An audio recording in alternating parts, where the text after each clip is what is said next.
मौनी अमावस्या। मौनी अमावस्या क्या कहती है? सारे दान में सबसे बड़ा दान है भगवान की भक्ति का, भजन का, स्मरण का और अपने मौन रहने का जो सुख है, चुप रहना, मौन रहना, चुप रहकर भगवान की अविरल भक्ति को धारण करना।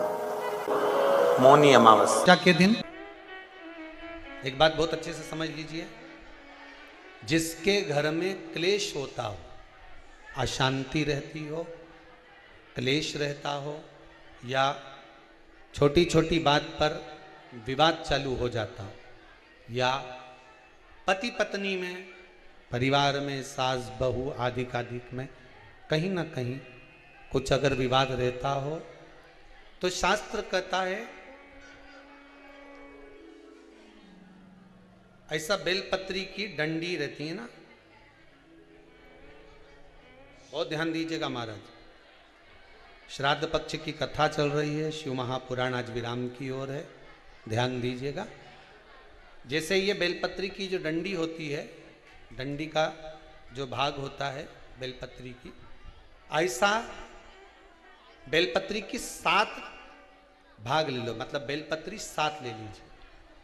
7 बेलपत्र लेकर कच्चा जो सूत होता है ना, कच्चा सूत जो जानते हो पेड़ पौधे में माताएं लपेटती हैं, धागा जो होता है ना सफ़ेद कलर का कच्चा धागा, जो बड़ में, पीपल में और आंवला आदि में लपेटा जाता है,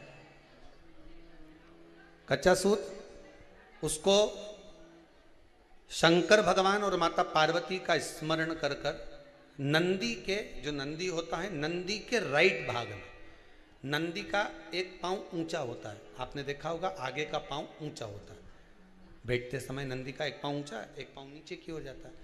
तो नंदी का जहां पांव ऊंचा है उस ऊंचे पांव के पास में बैठना है।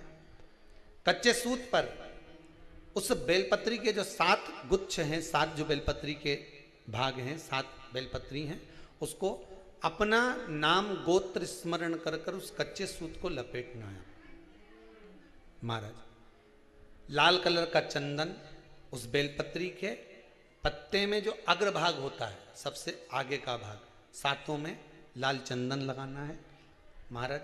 उस चंदन को लगाकर आप प्रदोष काल में शंकर भगवान को समर्पित अगर करते हैं तो जिस घर का गोत्र बोला है उस घर में कभी क्लेश नहीं हो सकता, उस शांति का अनुभव कर, उसमें क्लेश नहीं हो सकता। एक धागा होता है पक्का धागा, एक धागा होता है कच्चा धागा, बहुत ध्यान दीजिएगा महाराज। पक्के धागे से नहीं लपेटना सफेद, कच्चा जो धागा पीपल में, बड़ में या आंवला आदि में जो हम लोग लपेटते हैं पूजन करते समय, वो कच्चा धागा। और एक बात और आपको कहने, ध्यान दीजिएगा, अगर मान लो किसी पति पत्नी का तलाक तक की नौबत हो गई और तलाक नहीं कराना है, आपस में वापिस प्रेम बढ़ जाए, छोरी वापिस घर में रहे, बेटा उसको रखे, बहू रहे, आपस में प्रेम बढ़े, वो भले मायके चली गई हो, वो भले लड़का छोड़कर चले गया हो, अकेली रह रही हो और चाहती है कि मैं पति के साथ रहना है, तलाक नहीं होना चाहिए, हम दोनों में प्रेम रहे, वो संभाले मेरे को भी और मैं भी आदर करूं, वो भी आदर करे। तो मेरा निवेदन है, कच्चा जो सूत होता है, कच्चा जो धागा होता है, नंदी के ठीक पीछे बैठकर कोई साथ में आपके परिवार का कोई व्यक्ति चले जाए और हस्तकमल को, जिसको अपने परिवार में वापिस रहना है, उस स्त्री हो या पुरुष हो, दोनों में से कोई भी नंदी के पीछे बैठकर, सोमवार की जिस दिन अष्टमी पड़े उस दिन नंदी के पीछे बैठकर हाथ को ऐसा बंद करना है, हाथ में एक बेलपत्री रखना है, सीधी सीधी बंद कर कर 7 बार उस हाथ पर कच्चा सूत लपेट देना है, उस सूत को वापस निकाल लेना है बेलपत्री के साथ, बेलपत्री के साथ में, और बेलपत्री को तो अपने पास में रखना। सबसे पहले माता पार्वती का जो हस्तकमल ऐसा होता है शिव मंदिर में, उस हस्तकमल में वो सूत जो आपके हाथ से निकला है वो उसमें डाल देना है। माँ जगत जननी से प्रार्थना कर कर, और जो बेलपत्री आपने संबंध को जोड़ने के लिए अपने हाथ में ली है वो शंकर भगवान के कटी भाग में, फिर निवेदन करूंगा, कटी भाग को समझ लीजिए। ये शिवलिंग रखा है, जहां पर शंकर भगवान का शिवलिंग, माता पार्वती जी के हस्त कमल पर जो शिवलिंग रखा है, ये भाग कटी भाग कहलाता है। इस जगह पर जहां शंकर और पार्वती का मिलन हुआ है, उस जगह पर उस बेलपत्री को रख देना है। महाराज ज्यादा से ज्यादा 3-4 महीने लगते हैं, दोनों में वापिस प्रेम बढ़ जाता है, दोनों एक हो जाते हैं। तलाक तक बात चल भी रही हो तो वो तलाक समाप्त हो जाता है। प्रेम, करुणा, आसक्ति, स्नेह बढ़ जाता है। संबंध टूटने की कतार पर एक बार माता पार्वती को समर्पित तो करो अपना संबंध कि मां अब तुझे नहीं भाना। माना मैंने अपशब्द कह दिया होगा, माना मेरी गलती होगी, थोड़ी गलती उनकी भी होगी, पर दोनों की गलती है मां, अब इस संबंध को तुझे निभाना। जब कच्चा सूत माता के हाथ में रखो तब माता को विनती करना, इस संबंध की डोरी अब तेरे को दे दी। दीन बंधु दीनानाथ मेरी डोरी तेरे, अब यह डोरी मैंने तुमको दे दी है, अब यह संबंध आपको निभाना है, अब ये संबंध मेरा।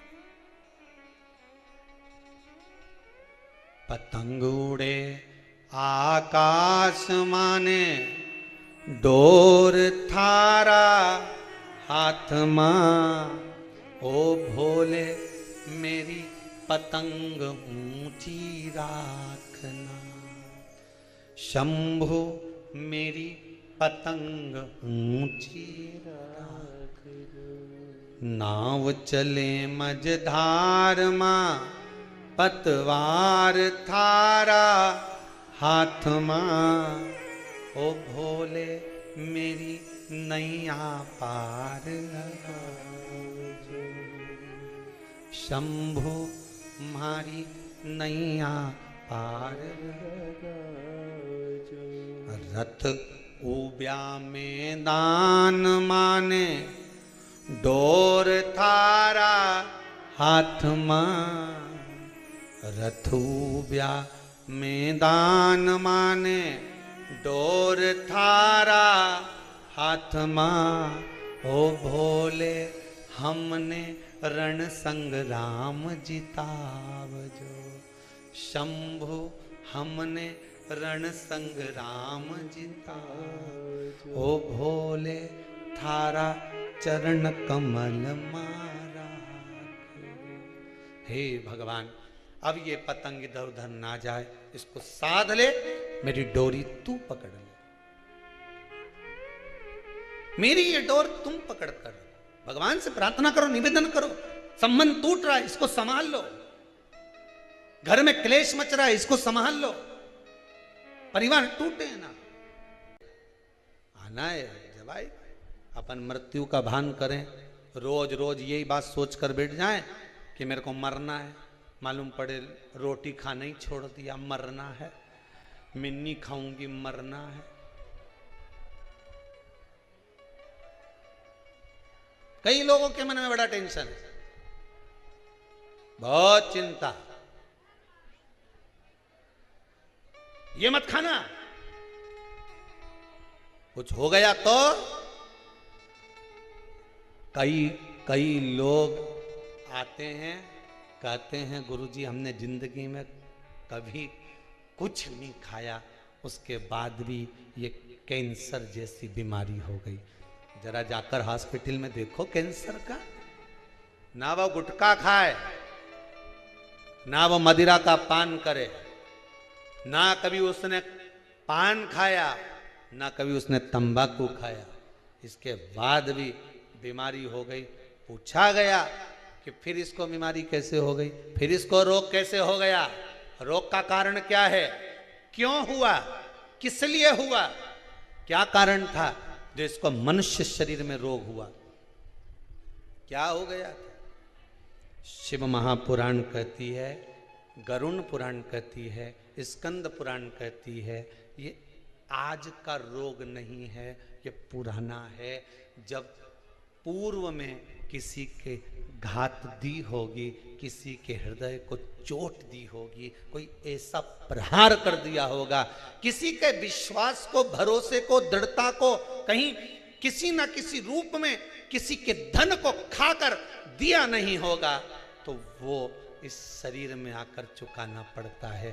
कहीं पाँव, कहीं हाथ, कहीं ये काम नहीं करे, कहीं ये काम नहीं करे, कहीं ये नहीं करे, कहीं मुंडा नहीं करे, कहीं ये मुख नहीं करे। क्यों? किस लिए? तुमने ना कोई गलत काम करा, ना तुमने कभी कोई गलत कृत्य किया, ना तुमने कभी गलत खाया, ना कोई गलत पिया, इसके बाद ये बीमारी कैसे आ गई, इसको ऐसा रोग कैसे आ गया, ये तो कहीं जाए नहीं, आए नहीं, किसी से मिले नहीं, जुले नहीं, फिर रोग कैसे आ गया? उसका कारण है हमारा आज का नहीं। मत बुरे कर्म कर बंदे वरना पछताएगा, भगवान की आंखों से तू बच नहीं, तू बच नहीं। फिर वही वाली बात आ गई, तेरा क्या होगा रे कालिया। आई बीमारी, रोग आया, कष्ट आया, दुख आया, ये किसी दूसरे ने नहीं दिया। तुम भगवान को दोष मत देना कि भगवान तूने क्या कर दिया। युद्ध के मैदान में जिस समय पर राम भगवान का युद्ध रावण से चल रहा था, आप सबने रामायण देखी है? अरे बोलो तो जम के, देखी है नहीं? जिस समय युद्ध के मैदान में रावण से युद्ध चल रहा था, जितने युद्ध के मैदान में जितने भी लड़ने के लिए राक्षस आ रहे थे, वो राम जी को देखकर भगवान विष्णु का दर्शन कर रहे थे। केवल एक रावण अकेला था जो भगवान राम को केवल राम मान रहा था, उसने भगवान विष्णु का दर्शन नहीं कर पाया। उसने केवल राम माना, एक सांसारिक मनुष्य माना। पर जितने युद्ध करने रावण के साथ आए, वो सब देख रहे हैं भगवान है, भगवान है, भगवान है, भगवान है। सब पांव पड़े। युद्ध करने से पहले ध्यान राम जी की ओर है, बाण छोड़ने से पहले, प्रहार करने से पहले ध्यान राम जी की ओर है, क्योंकि उनकी चित्त वृत्ति में भगवान का दर्शन हो रहा था। रावण के भीतर इतना अहंकार भरा हुआ था, इतना काम भरा हुआ था, इतनी आसक्ति भरी हुई थी, इतनी तृष्णा भरी हुई थी कि भगवान सामने खड़े थे तो भी नहीं पहचान पा रहा था कि ये भगवान है, तो भी उनको लग रहा था इंसान, तो भी नहीं पहचान।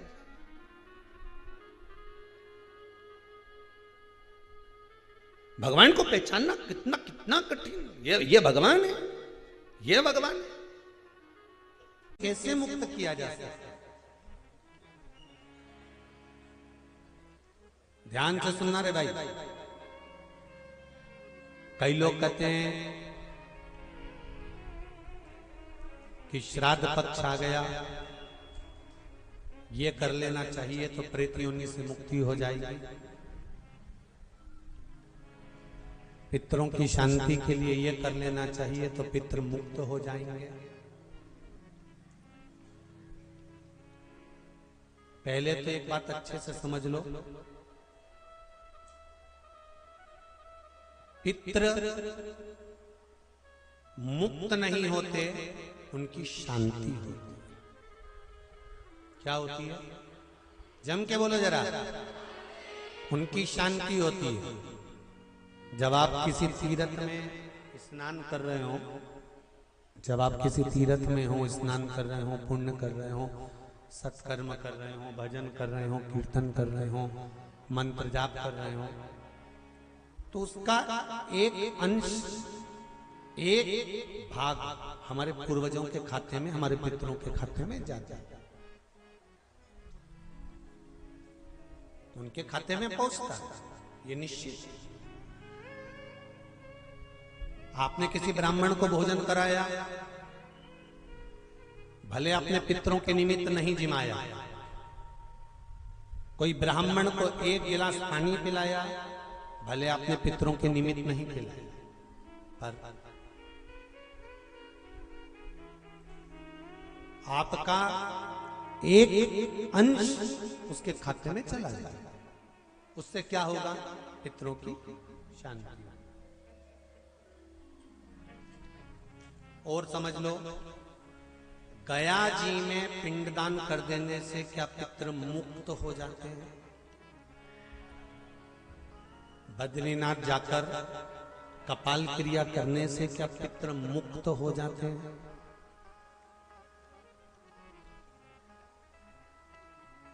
भाई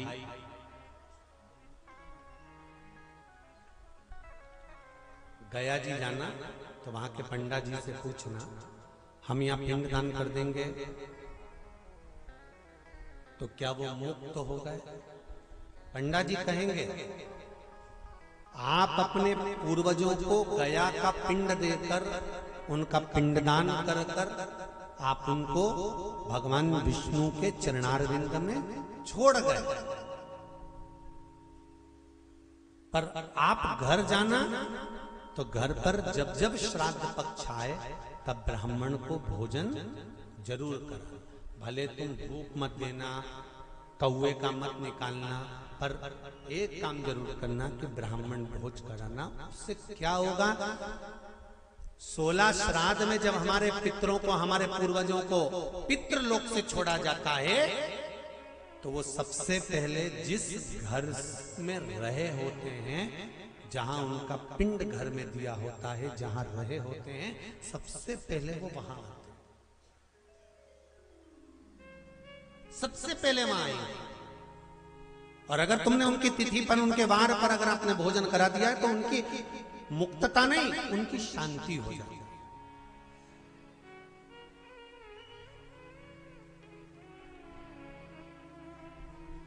पितरों की मुक्ति कैसे है, उनकी मुक्तता कैसे, प्रेत योनि की मुक्तता कैसे?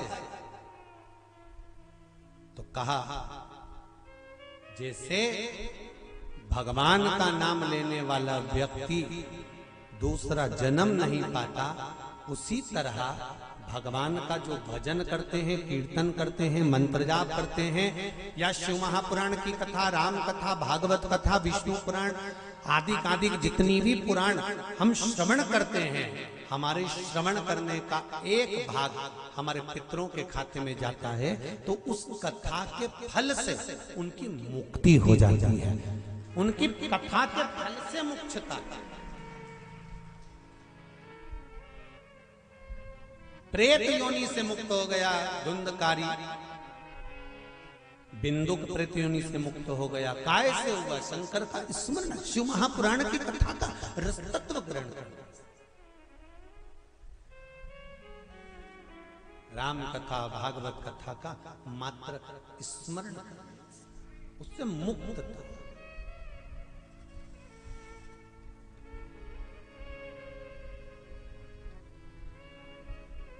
श्राद्ध पक्ष में चाहे चातुर्मास के अंतर्गत श्रावण का जो महीना चल रहा है, इस श्रावण के महीने में आप जो भगवान शंकर को 2 लोटे से जल चढ़ा रहे हो, 2 लोटे नहीं हो, घर में 2 कलश नहीं हो, तो कलश के ऊपर एक कटोरी भी रख कर लेकर 2 कटोरी से आपने अगर जल समर्पित करा है, इसका एक अंश हम पहले भी कथा में कह कर आए हैं कि आप शंकर भगवान को जब जल चढ़ाते हो, शंकर भगवान को जब जल समर्पित करते हो, उसका एक अंश घर में रहने वाले प्रत्येक मनुष्य के, प्रत्येक जीव के खाते में चला जाता है।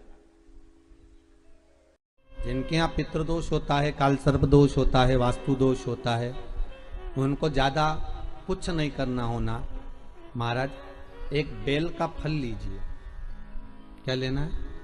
बेल का फल, बेलपत्री का जो फल होता है उसको ले लो, उसके अंदर का जो गुर्दा होता है, अंदर का जो भाग होता है, उसको निकाल लीजिए और उस बेल के फल में आटा सेक कर उसमें शक्कर मिलाकर उसको उसके अंदर भर लीजिए। अमावस्या के दिन सुबह 10 बजे से पहले उस बेल फल में, जिसमें तुमने पंजेरी भरी है, आटा सेक कर भरा है शक्कर के साथ में, उसको अपने घर में घुमाने के बाद में जिसको काल सर्प दोष बताया है, पितृदोष बताया है या वास्तु दोष का स्मरण बताया है, घर में सब दूर घुमाकर अपने परिवार का हाथ का स्पर्श कराकर पीपल के पेड़ के नीचे तक खड्डा खोदकर उस बेलपत्र के उस फल को दाब दीजिए, उस फल को उसमें दबा दीजिए। महाराज केवल एक अमावस्या करना रहता है, पितरों के दोष से मुक्ति मिलती है और हमारे घर के कार्य सफल होना प्रारंभ हो जाते हैं। कार्य की सफलता होती है, कार्य में सफलता प्राप्त होने लगती है। हम तो कई बार कहते हैं महाराज जी, अगर ऐसा लगे किसी औषधि को आप ले रहे हैं, मालूम पड़े कि औषधि आपको लग नहीं रही है, शिव महापुराण की कथा कर रही है, मान लो औषधि आपको नहीं लग रही, आपने औषधि बहुत दिनों से ले रहे हो, कोई दवाई, मान लो आप किसी भी दवाई को ग्रहण कर रहे हैं और वो औषधि लगी नहीं रही है, वो शरीर को लगी नहीं पा रही और आप ठीक ही नहीं हो पा रहे, 15 दिन हो गए, 8 दिन हो गए, बताओ, उतना की उतना ही कैटरीना है, उतना ही उतना अपना भरा हुआ, वही की वही लीवर, वही की वही किडनी, वही की वही स्मरण, सभी कुछ वही वही है, उतने की उतना ही। बीपी भी ऊंचा नीचा चल रहा है पर लेवल में नहीं आ रहा, शुगर भी लेवल में नहीं आ रही, तो प्रयास करा करो महाराज, बेलपत्री के फल का जो गुर्दा है, अंदर का जो भाग है फल का, उसको पानी में गला लीजिए और प्रदोष कम से कम प्रदोष नहीं हो और बीमारी जरा दवाई लगी नहीं रही हो तो बिना प्रदोष के भी कर सकते हो, उसको पानी में गलाइए, आधा घंटा पानी में, जैसे आपको सुबह मंदिर जाना है 10 बजे, तो सुबह स्नान कर कम से कम 6:30-7 बजे उसको पानी में गला दीजिए और उस बेले के फल का गुर्दा सा गला हुआ पानी शिव जी को ले जाकर समर्पित कर दीजिए महाराज। उस पानी में से थोड़ा सा 1 चम्मच पानी शिव जी पे चढ़ा हुआ लेकर आ जाइए, उस पानी को जो बीमार व्यक्ति है उसको औषधि देने से पहले मात्र आधी चम्मच से भी आधा चम्मच उसको दे दीजिए। भगवान शंकर का श्री शिवाय नमस्तुभ्यम का जाप कर कर उस पानी को देने के बाद अगर आप औषधि देंगे तो ये पक्का है कि औषधि अपना कार्य करना प्रारंभ कर देगी और वो स्वस्थ होना प्रारंभ हो जाएगी, वो स्वस्थ हो औषधि